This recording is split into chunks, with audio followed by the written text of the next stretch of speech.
I know. Thank you, Robert. So, what an amazing weekend so far with Friday night and Saturday night. Let me share one story that came out of Friday night.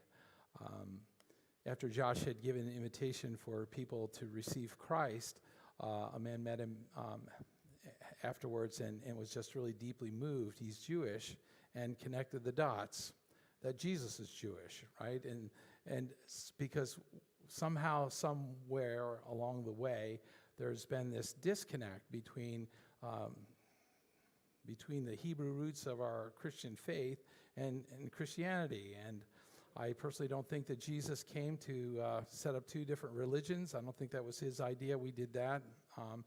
But he connected the dots, and it was so great for him to say, and obviously some of the wrestling that goes on to say, well, listen, if I acknowledge Jesus as the Messiah, does that mean that somehow I'm being disloyal to my faith? And the answer is absolutely not. In fact, the early Christians were all Jewish. So the question back then was a different question than we have now. You know what the question back then was? The question back then was, how could a Gentile ever become part of the people of God? That was it. Now we say, well, how can a Jewish person actually become, part of, the Christian faith? And so, anyways, it was just great, and there was just a great point of connection there, and really looking forward to being able to follow up with him. But so many wonderful things happened, and thank you for those of you supported just by being here and inviting friends and family. We had some neighbors that had come, and so it was pretty exciting. So Step Into Christmas is our theme over the next few weeks, and so last week I just wanted to talk about how do you know? How do you experience Christmas in a way where you know beyond just the facts about the birth of Jesus to an encounter where you really experience Christmas on the inside? And how do you move from being passive to experiencing the awe and wonder that we sang about today? So last week I shared about the wise men, and the wise men were all about pursuit. That was what it was about. They traveled 500 miles to be at the manger where they would offer gifts and they would worship.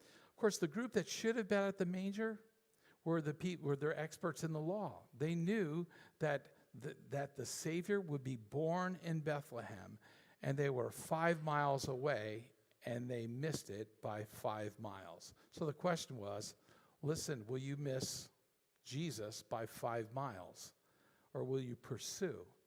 And if the Magi were about pursuing, today we're going to meet Anna. And Anna is all about waiting. And so we're going to hear a story in Luke chapter 2. So you can follow along if you would. Luke chapter 2, just 3 verses. There was also a prophet, Anna, the daughter of Phanuel of the tribe of Asher. She was very old, and she had lived with her husband 7 years after her marriage, and then as a widow until she was 84. She never left the temple, but worshipped day and night, fasting and praying. Coming up to them at that very moment, she gave thanks to God and spoke about the child to all who were looking forward to the redemption of Jerusalem. So this is the question for this morning. What are you waiting for? And I'll tell you right now, that's a loaded question because there is a myriad of responses to that question. Anything from the kind of superficial, what are you waiting for? I'm waiting for the light to change so we can get on with it here. Or I'm waiting for my kids to come home. Or you can get to the deeper aspects of what we're waiting for. I'm waiting for the ache that's in my soul because I long to have someone that I can share life with, that kind of ache. Or I'm longing or I'm waiting for that lab report to come back. You see, if we're honest, that question, what are you waiting for? That emerges a lot throughout our entire life. And it puts us in this very dependent kind of vulnerable state of mind. Why? Because there's this tension in waiting between what is and what could be. And it can be frustrating at times to wait, right? It can be depressing, it can be exhausting, and sometimes we're really fearful of waiting because of the uncertainty. But one thing's for certain, no matter how great or small, waiting, that is an inescapable part of life. We all wait. And as the people of God, what happens is waiting helps define actually for us what faith is all about. You see, waiting isn't just about the what. Waiting is also about what happens to us while we wait. So it's not just, so second question, first question was, what are you waiting for? The second question is this, how are you waiting? See, so what are you waiting for and how are you waiting? So Anna's someone that we meet in the Christmas story that often gets overlooked.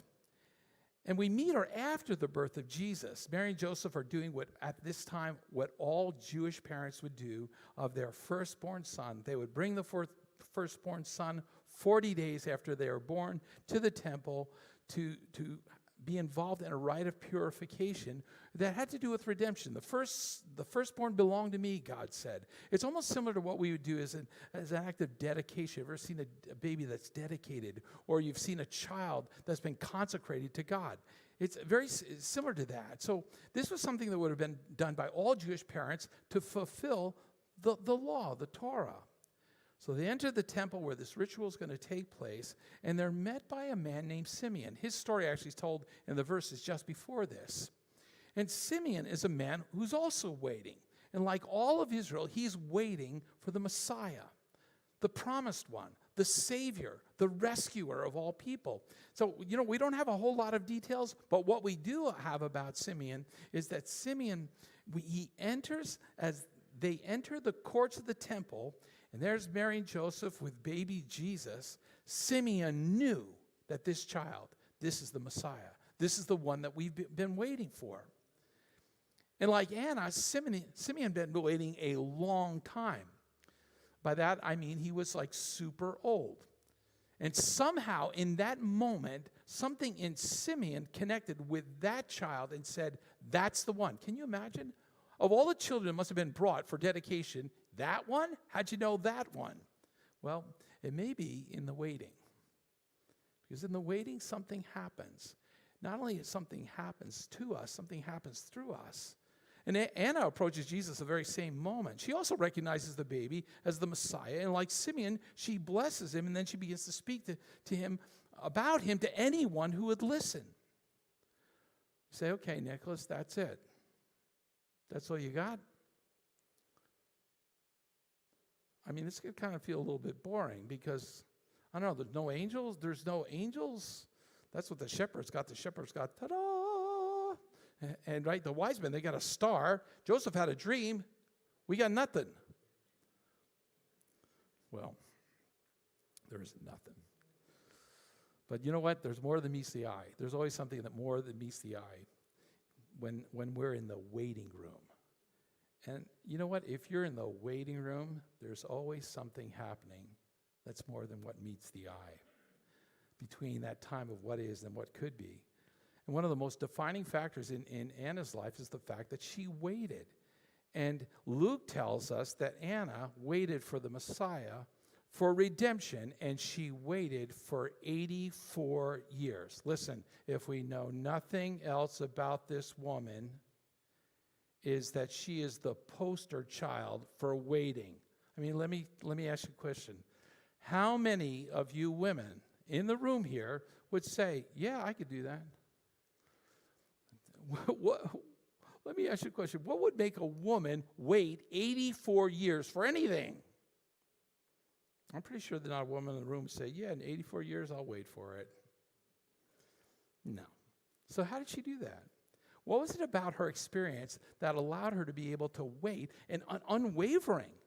She didn't give up. She kept the promise right in front of her. How did she do that? How did that happen? How do you wait for 84 years? Well, psychologists actually have identified two types of waiting. And they're pretty helpful actually in distinguishing, and they're really helpful when you distinguish between how I wait and I'm impatient and how I wait for the long haul, how Anna waited for the long haul, and how you wait well. And so the two types of waiting are this. There's active waiting and there's passive waiting. And by the way, they are exactly what they sound like. So active waiting, you're in motion. Active waiting, you're energetic, right? While you're doing something, you're making decisions, you're seizing opportunities. That's active waiting. And so you're in the ring. You're on the field. I'm waiting, but I'm waiting like this. Whereas passive waiting is just the opposite. It's like waiting that just kind of slacks off. And you just get to this point where you resign yourself, okay, whatever, which was actually the number one word for last year, 2023, was the word whatever. That's a nice word, huh? So instead of going after something, what you're doing is you're relying the circumstances to change rather than being changed by the circumstances. Another way, by the way, to use those labels, active and passive, is this. We can look at them like this: godly waiting and ungodly waiting. So godly waiting is active waiting.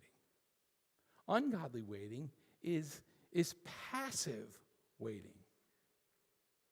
And so here's Anna. She chose to do something while she waited for the promise that she carried in her heart. And we read what she did. It not only shaped how she would receive the promise, but who she would become. So when it comes to waiting, you and I have a choice. You can be active in your waiting, or you're going to be passive in your waiting. But here's what we share in common. We're all going to wait. At one point in your life or another, and I would imagine that every one of us in the room, you're in the waiting room. In some area of your life, you're in the waiting room. So the question is, am I going to be active in the waiting room, or will I be passive in the waiting room? Because we're all there. And so how we wait has the power to really determine who we become. So think about that for a moment. Think about how some people wait. I mean, you have the worry waiters. You know those ones. They're biting their nails. They get the Jimmy legs, right? They're just, what if this happens? What if that's? I don't know how I'm going to be able to handle it. They're always living that way. They're just very, very, very nervous. And you know what? For the worry waiters, their world becomes very small. And then you have the angry waiters. You know those people, right? They get ticked off just because the fact they have to wait. They're very impatient. And I need to let you know, if you're an angry waiter, you're an unsafe person, because you don't want to be around those people, right? The impatient, the angry waiters. Then you have the pessimistic waiters. They don't want you to get your hopes up. So you're just like, well, I guess that's never going to happen. I'm waiting. I doubt it'll take place. You're no fun to be with either. You know what I mean?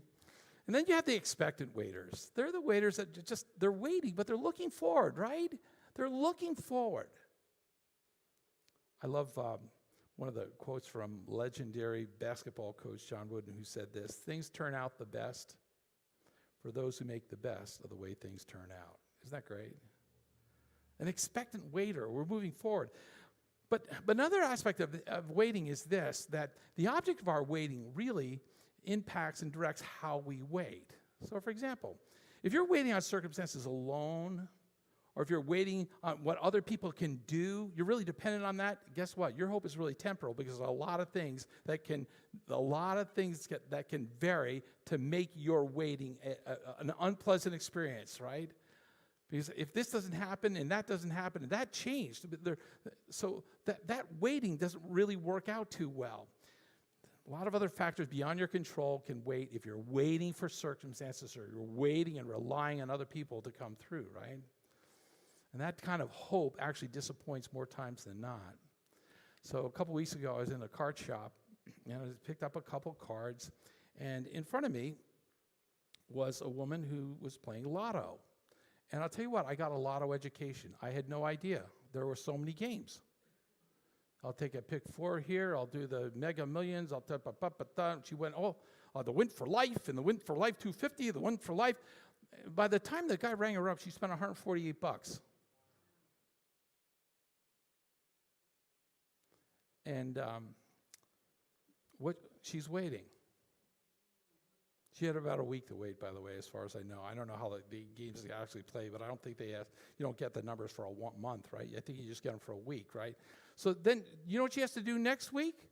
Spend another $148. Can you imagine what that does to you every week, where you get your hopes up and they're disappointed? See, that kind of waiting, if you're waiting on circumstances or waiting for lady luck or you're waiting for those numbers to come in, you're going to be waiting a long time. You're going to be really disappointed. But listen, if we're waiting on God, who's not bound, by the way, by any limitations, God who says, listen, there's nothing I can't do. If you're waiting for that, things are vastly different. It's kind of like the phrase, I love the phrase that's used in AA, and it goes something like this: I can't. God can. I think I'll let him. Because what you're doing is you're waiting, you're participating. So there's a difference between godly waiting and worldly waiting. It's where you aim your hope. I think I'll let him because he can. I can't.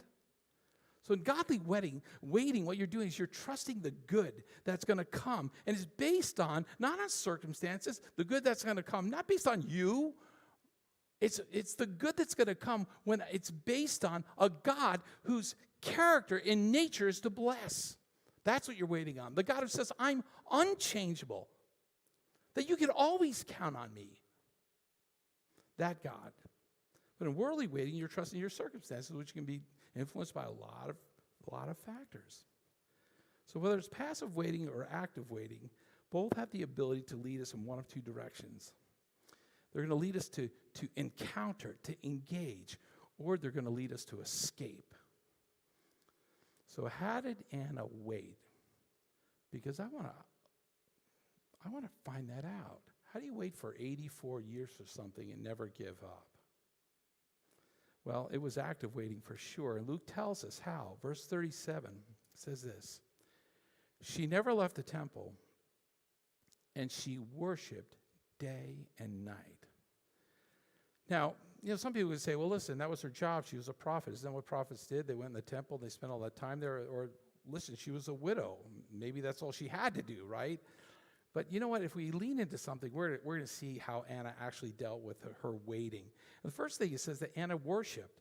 Now, to most of us, by the way, when we talk about worship, we're talking about like these 30-minute segments that usually happen in between at the beginning of service or maybe sometimes after service. But you know what? For Anna, that was not worship. Worship was so much more than that. It was that, but it's probably more than that in the temple. What was it in the temple? What was worship? Worship was this. It was expectation. What worship did for Anna is it raised the level of expectation. It increased her faith, because that's what worship does. When you really worship and you really connect with who God is, your faith is going to increase. Your expectation is going to grow. So where did she get it? Where did her expectation rise? It says that she worshiped day and night in the temple. Where she would find, it was in the temple that she would meet that baby, and just like Simeon, she would identify that baby as being the Messiah. So sometimes I think what happens is when we're alone, and that kind of ache of waiting with it, when it happens, you ever say, God, like, where are you in this present moment? God, is this like really real? God, I don't really understand your delay right now, because if I were you, I'd probably do it quicker, something like that. Have you ever had those conversations? All those conversations, by the way, can hijack your faith, for sure. But Anna reminds us, you know what? Here's how you wait well, is you stay in the presence of God. You stay in the presence of God. You don't bail because of a past hurt. You don't bail because of fear. You stay in God's house, because it's in God's house where that level of expectation rises in you as you're waiting. You're waiting with hope when you're in God's presence. You're waiting, so you wait in the temple. Don't get far from the temple. You're going to know when God shows up. You'll recognize it. So Anna's in the temple worshiping. And how she waited in worship gave her eyes to see the promise. You say, how did she recognize? How did Simeon recognize? They recognized it because in the temple, they worshiped, and they were in the presence of God. That's how you recognize. So in verse 38, then we're told that Anna gives thanks to God that she couldn't stop speaking about the one who had come. So how Anna waited and worshiped led her to a life where she just couldn't stop talking about it. Sometimes we think of witness, by the way, in terms of the judicial system. So the witness tells you what they saw. They're on a stand and maybe testifying in front of a jury. But for Anna, being a witness was so much more than that. You know, we know a lot of times we miss the fact that Anna is a prophet. And as a prophet, she was going to speak God's words. But as a prophet, oftentimes prophets would speak God's words, and they would believe God's words, the promise that God had made, even though they hadn't experienced it. That was a prophet. But Anna had this word, and she believed that God was going to do what God said he would do. And so that day in the temple, that was a fulfillment for Anna because she had already believed. And she couldn't stop speaking about Jesus, the Messiah, because he was what she had hoped for. She is what she had waited for. So again, what are you waiting for? What are you waiting for? And how are you waiting? Because how we wait matters. How we wait matters. Waiting in expectation. That's Anna. And she got it. She got it as she worshiped before God. And she took her aches, and she took her all of those questions that she may have had, all the disappointments that she may have experienced. She took them right there to God and said, God, here they are in the presence of God. And so just think about this. So the priests and the scribes, they were there. Baby Jesus is brought to the temple. And you know what they said? Well, another baby, another purification. Chalk it up. They didn't recognize because they weren't expecting. They hadn't really cultivated a waiting that expected. And so they missed seeing the goodness of God. If there's one final thing to mention about Anna and how she waited, Luke tells us not only did she wait in worship, it says she waited with prayer and fasting. So why is it like prayer and fasting is so important to a key for waiting? It's because how we wait shapes our appetite. And what I mean by that is that so when we fast, what are we doing? We're restraining these indulgences. We're saying, wait a minute, you know what? I want God more than I want food. My appetite for God is greater than my appetite for the other things. And I'll tell you what, fasting and prayer will impact you. It'll impact your appetites. And you know what it'll help you to do? It'll clear things out so that you have your focus. You have your aim. When you're fasting, there's a single focus that happens. It just kind of gets your head cleared out. Well, of course, by the way, prayer and fasting is not a comfortable way to wait. And very few people sign up for prayer and fasting. There's usually not a line. We begin every new year with a week of prayer and fasting, and we encourage people to sign up for prayer and fasting, and we really encourage them to sign up, and then after that we say, really, would you sign up? Because it's just we don't get a lot of takers, and we understand why. It's not a comfortable way of waiting. It's much easier, by the way, to indulge yourself and escape while you're while you're waiting. Right? It's easy to surround yourself with people who are just like you. They've been hurt like you, and they've been angry like you. They've been disappointed like you. It's easier to indulge yourself in things that kind of numb the pain rather than taking the pain to Jesus and say, Jesus, this is what I've got. This is what's happening. And so Anna chose to give herself to what was hard and to discipline her entire life toward that promise. So that when it finally came, she recognized the goodness of God. She was ready. Waiting itself, I think, is just hard. And waiting can cause an ache in your soul, I think, like few things. The deep kind of waiting, I mean. I think some of you probably here know about that ache of waiting. You ache for your son or your daughter to come home. They've been away, and it's not good, and it's not right, and you just want to talk with them. You just, come home. There's the ache of being at that job that you hate, and you're waiting for another position, right? And you're just waiting, and you just know how that gnaws at you every day you have to go to work. And then there's the ache for that loved one to be free from an addiction. And those of you who had relatives or you've struggled with addiction, you know that there's an ache for those people you love to be free. You know, the Bible says this, hope deferred makes the heart sick. And so what does that waiting look like?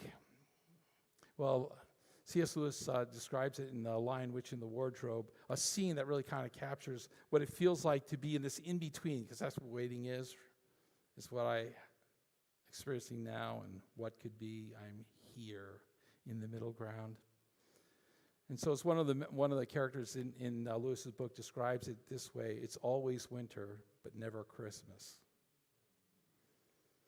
You know, it's feeling like, being in the world, but you don't really know the beauty of the world. You're just like Josh talked about last night, surviving.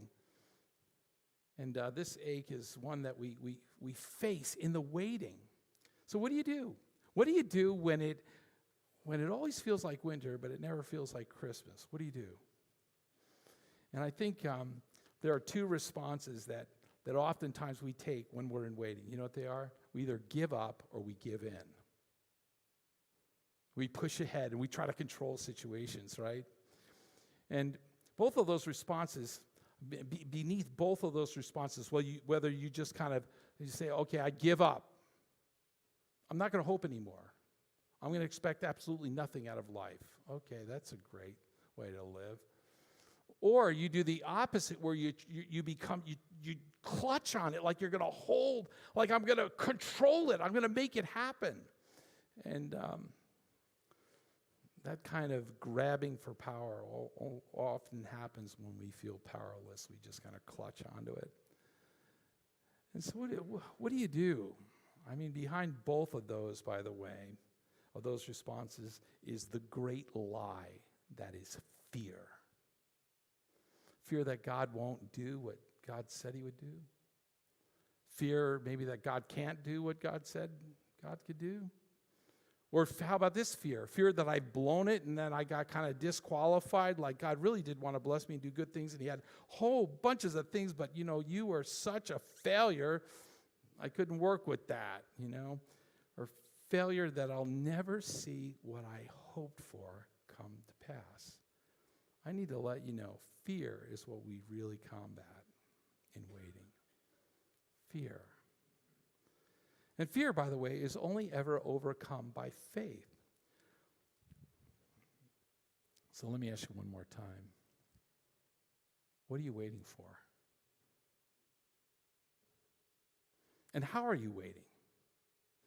And what is waiting doing in you? And what is waiting doing to you? How are you waiting? So many of you, by the way, know part of my story, and waiting, I think, is at the center of probably some of the biggest moments in my life. And I suspect that waiting probably has a similar effect on you, so it's not just me. If you look at some of the waiting moments and how you've seen how there's been great value in the waiting. So waiting has given, I think, way to some of the greatest miracles in my life. And I've shared a lot over the years about the gift of our daughter, Kirsten. We waited 13 years to have her, and it's been an amazing blessing.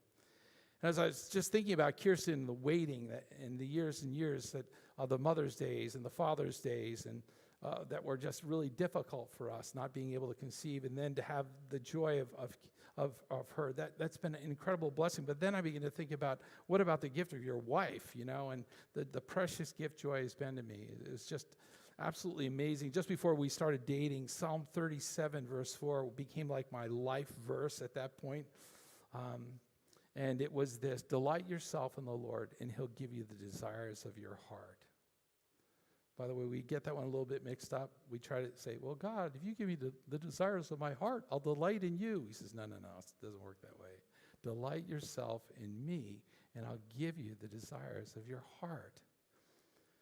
And just before we started, so that became one of those scriptures that I've always lodged within me. And through the years, I tell you what, Joy and I have seen God's faithfulness. And we just waited over and over in big ways and small ways where God came through.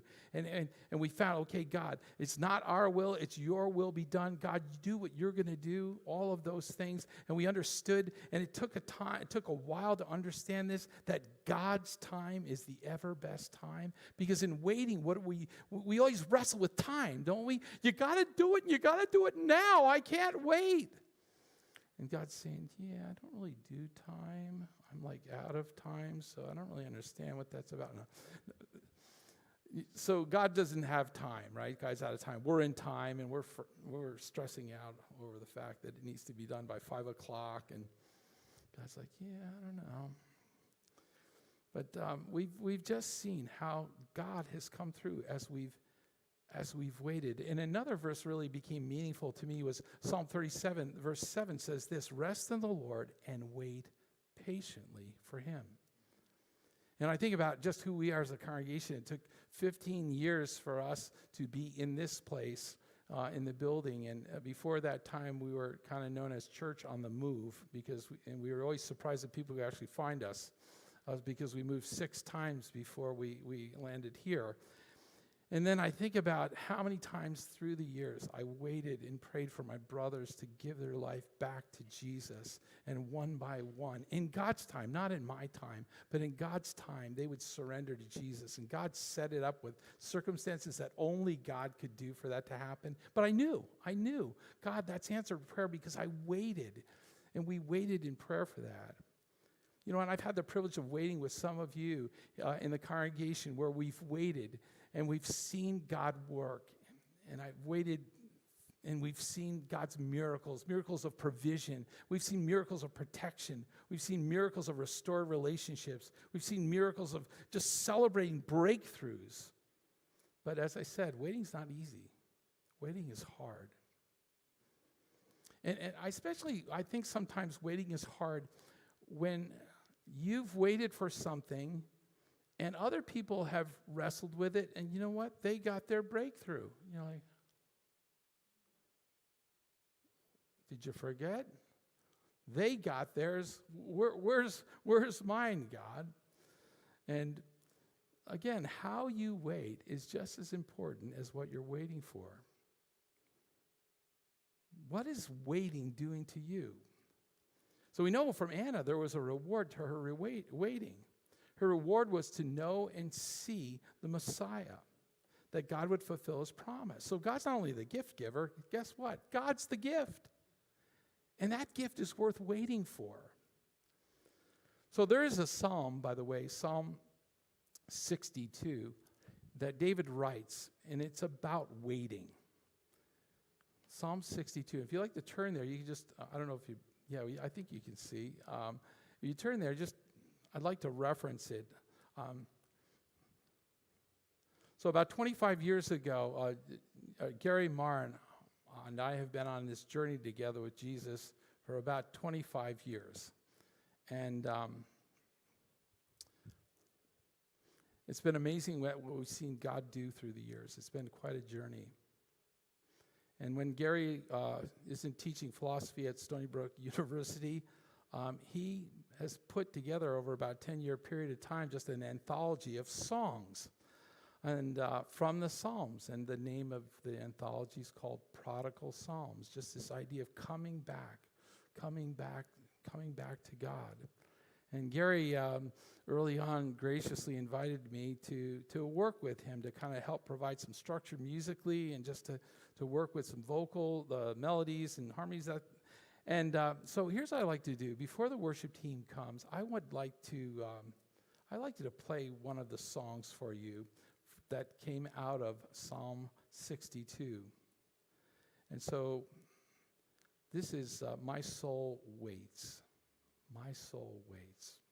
And what I'd like to do is, because I want to see if I can actually do this well, I'm going to enlist you to help me out to sing. Is that okay? It's only the chorus is okay, and just see if this kind of works.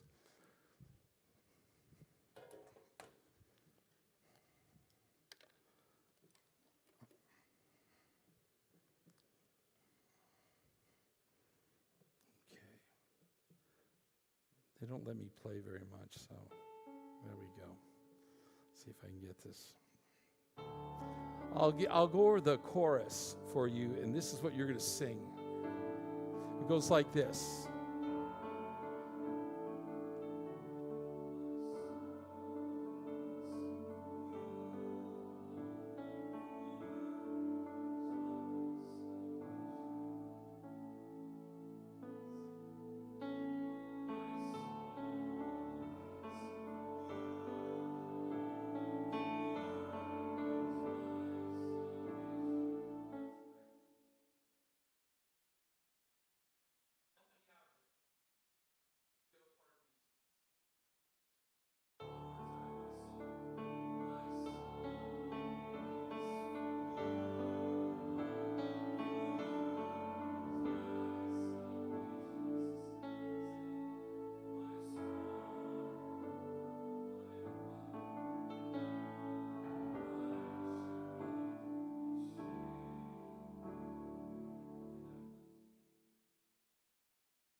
to say the invitation of the Spirit of the living God would come and just kind of rest on us.